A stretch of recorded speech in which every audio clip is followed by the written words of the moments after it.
edición de A Tu Salud, tal como hicimos en el programa anterior, que cabe mencionar, si no pudieron ver, pueden buscar nuestro sitio tanto de YouTube como de Facebook, donde están todos nuestros programas allí subidos en internet. Si quieren ver la primera parte, se las recomiendo, fue verdaderamente muy interesante. Haremos ahora la segunda parte con un hombre de la casa, con el doctor Leopoldo Acuña, quien conduce el Ojo Clínico en Somos hace ya 25 años. Leopoldo, nuevamente la bienvenida y nuevamente el agradecimiento por estar con nosotros. Nuevamente soy yo el agradecido, les agradezco la confianza y la invitación. El doctor Aníbal Mele, como en todos los programas, es también quien realiza las entrevistas en A Tu Salud. Y vamos a hablar un poco ahora de la historia de la medicina, si no me equivoco. Sí, antes yo quisiera volver un poquito sobre el programa, algunas cosas que quedaron del programa anterior, antes de entrar en la historia de la medicina. También les recomiendo el programa porque fue interesantísimo, tocamos aspectos no técnicos de la medicina, los aspectos humanísticos de la medicina, y en esto vamos a insistir. Y les decíamos en el programa anterior que el hilo conductor de todo esto que estamos desarrollando es el libro que el doctor Acuña ha publicado recientemente.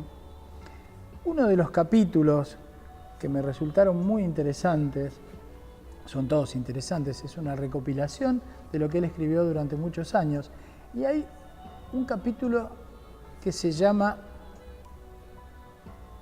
Ética y Genética. Esto tiene que ver con el conocimiento, la progresión, el avance del conocimiento de la medicina a lo largo del tiempo. De qué modo las estructuras humanas se fueron a lo largo de los siglos conociendo primero lo macroscópico, después lo microscópico, después lo molecular, y ahora entramos en la genética. Me resultó muy interesante algunas facetas que el doctor Acuña describe, porque este conocimiento tan reciente del siglo XXI del genoma humano, te quiero preguntar, Leopoldo, ¿cuál es tu visión de todo esto? ¿Cuáles son los riesgos? Porque uno advierte como un enorme desarrollo del conocimiento, de la investigación. Vamos a mirar la sombra de todo eso. ¿Cuáles son los riesgos? ¿Cuáles son los potenciales usos inadecuados? O si querés también los adecuados. O de los usos adecuados, ¿cuáles pueden ser las consecuencias no deseables? Contame un poquito, me gustó mucho tu enfoque de todo eso. Mirá, el título salió, creo que fue en un congreso donde hablamos de eso, la medicina en el siglo XX, por decirlo de algún momento, se ha hecho mucho más cara, más poderosa, más peligrosa. Más cara porque, bueno, el desarrollo, por ejemplo, de la industria farmacéutica hace que haya muchísimas más posibilidades, pero a todo hay que acceder comprándolo. Más poderosa, bueno, pues justamente por eso, porque esos adelantos permiten el tratamiento de enfermedades, vamos a decir, en el tratamiento del médico-paciente, que antes no tenían ninguna solución, y más peligrosa, porque el poder del médico, vamos a cambiar un poquito, el poder de la medicina, cada vez es mayor, Y en este desarrollo de la genética, más o menos en 1957 fueron Watson y Crick, un inglés y un norteamericano, quienes desarrollaron la idea de la doble hélice, del ADN. Esto que es muy interesante, además, la historia de la medicina. Lo pudieron hacer porque tuvieron una beca y estuvieron en Oxford viviendo en la misma habitación. No había habitación separada. Se conocieron, ahí empezaron a trabajar y aparece con esta historia del ADN, de la genética. Cuando nosotros estudiábamos medicina, esto ya estaba, pero cuando nuestros padres estudiaban medicina, lo más pequeño que había eran los cromosomas. Y todo el mundo hablaba de los cromosomas. Cuando aparece la genética, que es cada vez todavía más pequeño, cuando aparecen después las cadenas polipeptídicas, hacen que puedan ocurrir adelantos médicos que al mismo tiempo dan un enorme peligro. Por ejemplo, en el tratamiento de las proteínas en algunos medicamentos. Te doy un ejemplo cualquiera. En un momento para las mujeres embarazadas en Estados Unidos que tenían lo que era la emesis gravídica, los vómitos durante el embarazo, aparece una sustancia para evitarla. La prueban aquí, allá, anduvo todo fenómeno, era la talidomida. Claro. Con las famosas focomelias después. Tremendo. Esto también aparece en otros medicamentos, en otras situaciones que hacen que haya que acudir ahora ya no a la genética, sino a la ética. ¿Y qué es la ética? La ética es una parte de la filosofía. ¿Y qué es la filosofía? Un día le preguntaron a José Ortega y Gasset en Buenos Aires, cuando vino en 1930, ¿para qué sirve la filosofía? No, dijo, la filosofía no sirve para nada, nada más que para vivir. ¿Verdad? Entonces, el asunto es este. La ética es la parte de la filosofía que permite valorar la conducta humana. Esa conducta humana, cuando es la del médico, que le toca regir la vida y la muerte de las personas, es enorme. Entonces, cuando la genética empieza a crecer y a hacerse también cada vez más poderosa, es necesario tener una ayuda de la ética con los principios de beneficencia, con los principios de justicia, con los principios de no maleficencia. El médico, en estos casos, aunque la genética sea lo más desarrollado del mundo y yo aprendo todo, lo primero que tengo que hacer es primum non nocere, un antiguo adagio, ahora digo yo en latín como Molière, es un antiguo adagio latino. Lo primero que tiene que hacer el médico es no dañar. No dañar. No dañar.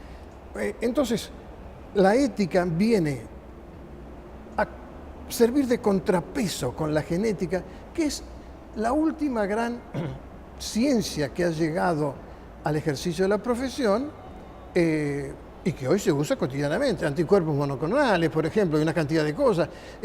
Tratamientos, digamos, con genes o con alimentos tratados transgénicos genéticamente, no solamente en los humanos. Ética y genética son dos pesas que están en la balanza que mantiene no la diosa de la justicia, sino la diosa de la medicina. Mientras lo escuchaba pensaba en alguna frase que, como hijo de médico, tengo la medicina incorporada en mi día a día. Y pensaba en alguna vez, hemos debatido con mi papá y con mucha otra gente, el hecho de si la medicina no ha dejado de mejorar la vida del paciente para únicamente alargarla muchas veces. Y mientras lo escuchaba pensaba en la ética, en la moral, en la conducta humana, en el rol del médico de no dañar. ¿No cae la medicina muchas veces, entre todo esto que le menciono? ¿No termina dañando? Y muchas veces daña la relación humana también entre el médico y el paciente. Vamos a lo genético, y como mencionó en el programa anterior del humanismo médico, vamos a lo genético, vamos a lo micro, vamos a estudiar, a desglosar todo lo que podamos al ser humano. Pero no perdamos el vínculo humano con Pero el por paciente. supuesto.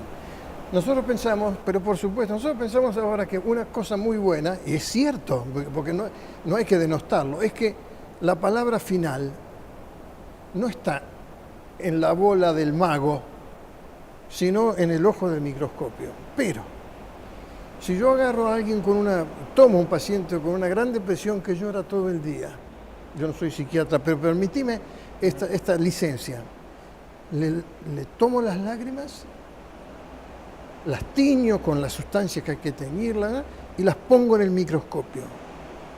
¿Voy a hacerle el diagnóstico de las penas?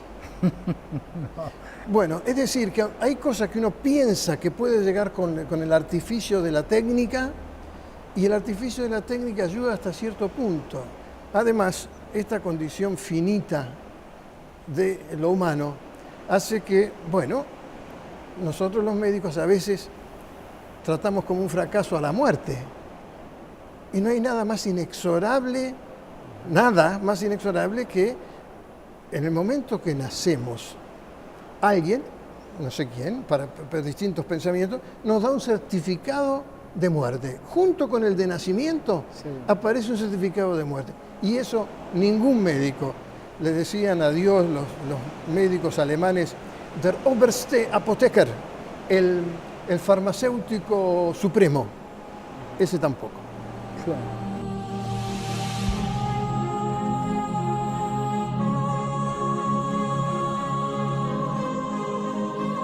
Le damos una vez más la bienvenida al Hospital Español.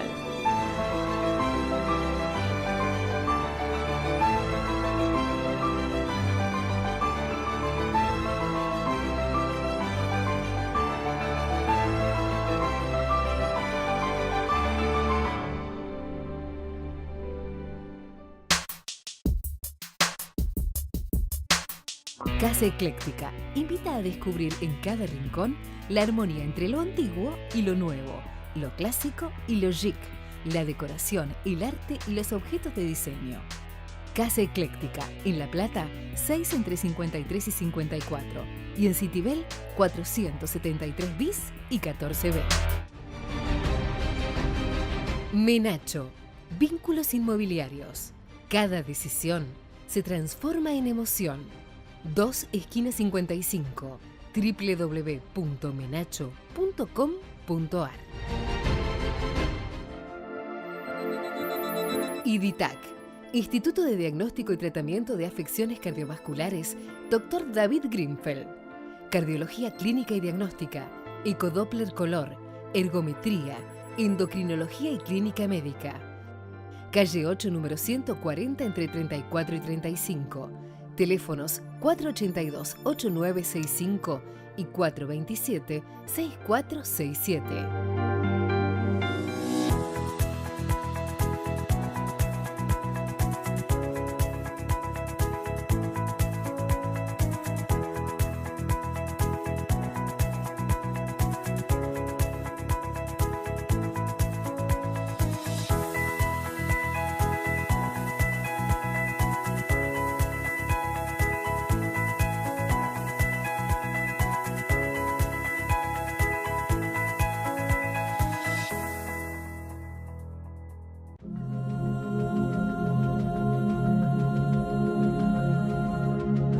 Mencionamos a Dios, mencionamos el certificado de nacimiento, mencionamos el certificado de muerte, se nos enojó y nos largó una lluvia tremenda como para terminar de redondear el momento.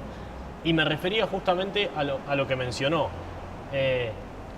Si la muerte es tan natural, ¿por qué muchas veces se llega a un estado de lamentable casi deshumanización de muchos enfermos? Hay personas que no viven sino que sobreviven, y la medicina muchas veces intenta prolongar esa vida, esa forma de vida que muchas veces es bastante poco humana. Y por eso me pareció muy interesante la vinculación con lo que usted había mencionado de las humanidades médicas y la ética, ya que venimos hablando de ética y genética, me pareció muy acorde a lo que mencionaba. Bueno, y la filosofía, ve que la filosofía no sirve para nada, nada más que para vivir. Esto que decía Ceci, los médicos muchas veces sufrimos, y lo hacemos nosotros, este famoso encarnizamiento terapéutico. Lo que creo que nos redime, voy a decir una cosa también, creo que nos redime el hecho que con el médico bien intencionado, con el médico bien formado, con el médico bien educado, muchas veces se llega a esta situación intentando hacer el bien. Lo que pasa es que el límite es un límite de enorme dificultad, y hay un límite también, hay que decirlo, que es la ley. La ley que dice en la Argentina, hoy, porque a veces los alumnos dicen, bueno, en estos casos es mejor que el paciente, sí, pero tengamos en cuenta que la eutanasia, que es el detener la vida de un paciente, trasladarlo a la muerte, es un delito. Entonces uno puede filosofar, uno puede florearse en estos argumentos, pero entrar... Desde la cárcel. ¿Cómo era este filósofo?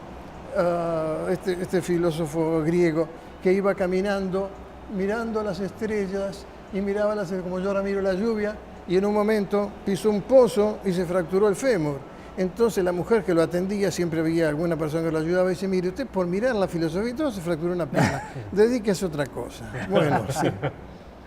Bueno, después de esta pizca de humor, yo quisiera agregar que en casi 42, un poquito más años de ejercicio de la cardiología, la nuestra es una especialidad en la que a veces cuando uno dice basta, y vos lo sabés, en el momento de la reanimación de un paciente, cuál es el momento en el que uno está convencido que hay que decir basta.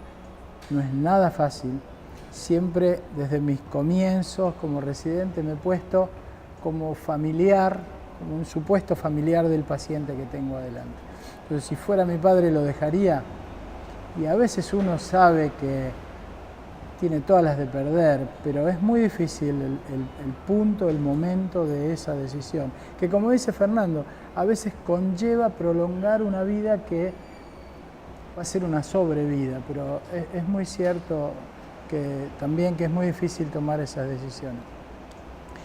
Cuando empezamos este programa, Fernando había mencionado algo que yo quisiera que nos ayudes, porque sabés de esto y has escrito de esto. Y yo quiero mostrar esto. Esto es el símbolo del ejercicio de nuestra profesión, fundamentalmente de mi especialidad como cardiólogo, pero si uno tiene que representar un símbolo del ejercicio médico, a lo mejor el estetoscopio lo grafica. Contanos un poco cómo aparece, por qué aparece el estetoscopio, épocas. Es muy interesante, sí. Además, todo estudiante de medicina que empieza, sueña con tener un estetoscopio colgado acá y empezar a utilizarlo. Esto es una gran historia. Hubo un médico francés que en el siglo XVIII, René Hyacinthe Laennec, o Laennec, era un médico muy interesante, un médico muy inteligente, y un día le hacen revisar a una parturienta. Él venía con Le Figaro, el diario enrollado acá abajo del brazo, como si fuera esto así enrollado, y cuando la va a ver a la paciente recordó un juego infantil él, en la Bretaña, que es en el noroeste de Francia. Se ponía cada uno de un lado de un tronco, golpeaban y se escuchaba, como cuando jugábamos nosotros con las latas de durazno. Entonces él dijo, a ver, volvió a enrollarlo en el diario, lo puso en el vientre de la mujer, porque además había que cuidar el pudor. Lo puso en el vientre, escuchó del otro lado y dijo, acá está. Y era tan fidedigno lo que escuchó. Después el aparato cambió. Después vino el desarrollo, sí, correcto. El aparato cambió a lo que es hoy. Y era tan fidedigno lo que escuchaba que él buscó la etimología, el origen de las palabras. Y entonces, estetos es pecho, estetos. Y scopein es mirar, escopio, microscopio, telescopio. Y lo llamó estetoscopio. Es decir, si bien él escuchaba, era como si mirara dentro del paciente. Tan así es que hoy en España, los españoles, un poco celosos de este descubrimiento del médico francés, a este aparatito, o este gran aparato, no lo llaman estetoscopio, lo llaman fonendoscopio. Fonendoscopio, sí. Pero esto fue un gran adelanto, y el otro gran adelanto que tuvieron los médicos, te lo devuelvo, el otro gran adelanto que tuvieron los médicos fue un artefacto que se utiliza hoy todavía mucho. Y le preguntaron un día a Gregorio Marañón, un gran médico español, para él cuál era el elemento médico que más había hecho para ayudar a la salud de los humanos. Y él sin dudarlo dijo, la silla, haciendo referencia a que había que sentarse al lado del paciente y escucharlo. Perfecto. Sí, es muy bueno eso, es muy bueno.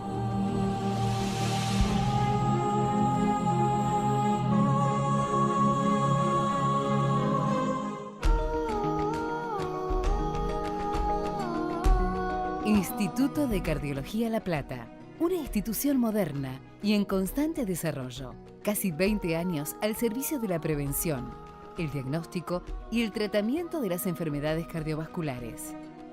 Calle 6, número 212, entre 36 y 37. Telefax 427-1000 y 427-1800.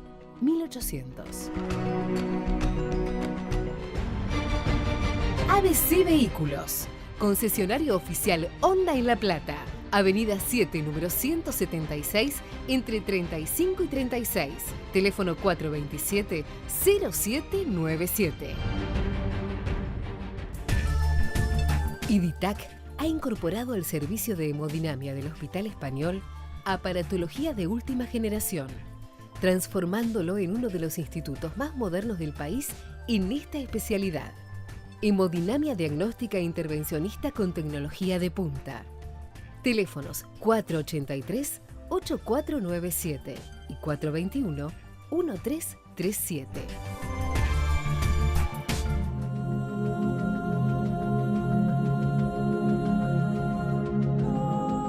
En esto que estamos haciendo también y hablando un poquito de la historia de la medicina, así como nos contaste del estetoscopio, contanos un poquito de los rayos rayos. X. Ahí no podemos traer el aparato porque sería muy Ahí no, incómodo. Sí, sería un lío. Ahí sería más incómodo. Sería un lío. Sí, los rayos X. Yo me hice una digresión un minuto. Sí. Estaba viendo por aquí un mosquito recién, que Sí. tiene que ver con la lluvia afuera. Y también hay un gran capítulo en la historia de la medicina con los mosquitos y un libro de un bacteriólogo de Buenos Aires que se llama La muerte viaja en mosquito, donde trata la cantidad de enfermedades que producen estos pequeños insectos. Pero bueno, me lo saqué de encima ya este. Los rayos X, mirá. ¿Qué pasó con los rayos X? ¿Alguien los inventó? ¿Alguien los descubrió? El que los presentó al mundo, que fue un alemán, Wilhelm Röntgen, no era médico, era físico. Habló de en alemán, Entdeckung. Entdeckung significa destechar algo, es decir, descubrir. Estaban allí, él los descubrió. ¿Y qué pasó? Bueno, él estaba trabajando con estas cosas y le mandaba la fábrica Gevaert unas placas fotográficas. Y le mandaba las placas y él estaba trabajando en su laboratorio. Cada 2 por 3 él tenía que devolver las placas porque estaban veladas. ¿Qué ha pasado acá? Y la fábrica, como era un gran científico, Wilhelm Röntgen, estoy hablando de más o menos de 1895, sin protestarle, ponían placas nuevas. Las placas eran caras, se hacían con plata, hoy también. Hasta le dijeron, mire, fíjese que algo anda mal ahí en el laboratorio. El que no sabe lo que busca jamás lo encuentra. Röntgen sabía lo que buscaba. Entonces intentó probar hasta que después cambió y expuso una forma de madera y apareció en la placa fotográfica. Ahí llamó a su mujer, Frau Röntgen. Y Frau Röntgen se acercó y le dijo a él a la mujer, poné la mano. Y Frau Röntgen puso la mano izquierda donde tenía el anillo de matrimonio. Ahí disparó lo precario que tenía Röntgen y la primera placa radiográfica es de la mano del que lo descubrió. Eso fue una cosa importantísima en pocos años. En la Universidad de Würzburg, en pocos años se hizo famoso. Él donó todos los derechos a la humanidad, pero se encontró con algo impensado hasta ese momento. Los humanos empezaron a ver, aún estando vivos, sus propios huesos. Y eso creó un terror público importantísimo.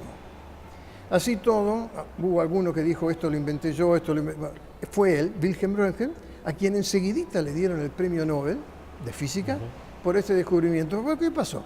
Los rayos X se utilizaron al principio para hacer diagnóstico.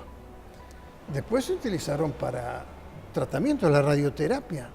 Hasta que apareció William Hounsfield, un inglés en los años 70, que recibió el dinero de apoyo de una empresa discográfica que se llamaba EMI, que los dueños eran unos melenudos, que eran los Beatles. Y los Beatles pusieron la plata para que Hounsfield empezara a investigar. ¿Y qué hizo Hounsfield? Bueno, utilizó los rayos X, pero en otro sentido totalmente distinto. Y puesto los rayos X en un sentido totalmente distinto, en un aparato mucho más grande, desarrolló la tomografía axial computada. La tomografía axial computada se toma hoy con rayos X, es decir, casi 100 años después de lo que fue el invento. Aparecieron también problemas de salud, porque hubo muchos que sin saber los peligros se sometieron a esto y tuvieron cuestiones teratogénicas, enfermedades oncológicas, una cantidad de cosas. Pero esa fue la historia de Röntgen. Y que cuando le dijeron, sobre todo los norteamericanos, vamos a patentarlo para... Y él dijo, no, esto es para la humanidad. Mencionó a los Beatles. ¿Sí? ¿Y la música a usted le gusta mucho? Mucho. De todo tipo. Sí. ¿Alguna curiosidad de la medicina y la música que le guste a usted? Sí, hay muchas. Déjame que te cuente alguno. Hoy hablábamos de Molière. En la época de Molière, en el siglo XVII, como dijimos, el rey era, el programa pasado, el rey era Luis XIV. Y a Luis XIV le gustaba mucho el teatro también, él mismo actuaba. Y le gustaban los que llamaban las comedias ballet. Y las comedias ballet necesitaban música. Se hizo famoso en la corte un músico italiano, Lully, L-U-L-L-Y. Lully. Afrancesó su nombre y se llamó Lully. En esa época se ensayaban la comedia ballet y para dirigir la orquesta se golpeaba con un bastón en el piso. Es decir, que además de escuchar la orquesta, vos escuchás tum, tum, el ritmo no se perdía, pero era ensordecedor. Bueno, después apareció la batuta para batir en el aire. Lully, en una de las veces, y esta es la anécdota, se dio el golpe en el dedo gordo del pie derecho. Suspendieron el ensayo. Bueno, al otro día siguió, pero le dijeron, ¿por qué no va a haber un médico? Él no quiso, siguió ensayando. Le encantaba la música. Desoyó a los médicos que tenían muy mala fama, como había dicho Molière. Se hizo una gangrena, le amputaron el dedo, le amputaron el pie, le amputaron la pierna y murió de una sepsis. Esa es la, digamos, anécdota negativa. Las anécdotas positivas con la música, bueno, hay muchas. Hay una famosa, hace poco escuchaba un programa por televisión, hubo un famoso cantante en el siglo XIX en España que lo llamó la corte española porque el rey Carlos estaba moribundo. Entonces, este cantante siguió viviendo en España 3 o 4 años, entonando para el rey la misma melodía cada noche para que el rey pudiera dormir y que así sobrevivió casi 4 años. Esa es la positiva. Qué bueno, qué bueno. Leopoldo, te decía fuera del aire, nos quedaríamos horas escuchándote. Todo esto es sumamente interesante.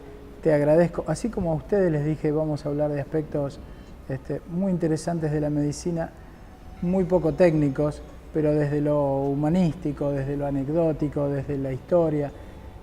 Creo que esto ha sido para mí apasionante. Una vez más agradecerte y esperamos volvernos a juntar a hablar de estos temas. Yo te lo agradezco mucho, Aníbal, además te lo digo de corazón. Y hace poco que me estudiaste el corazón, te digo que lo tengo funcionando muy bien, así que es digamos, una respuesta sanísima la que te doy. Me pliego al saludo, al agradecimiento y muchas gracias por la claridad, por la calidez y lo seguimos consumiendo en Ojo Clínico. Por favor, gracias. Ahí estaremos. Hasta la próxima. Nos encontramos en el próximo programa. Esto fue A Tu Salud.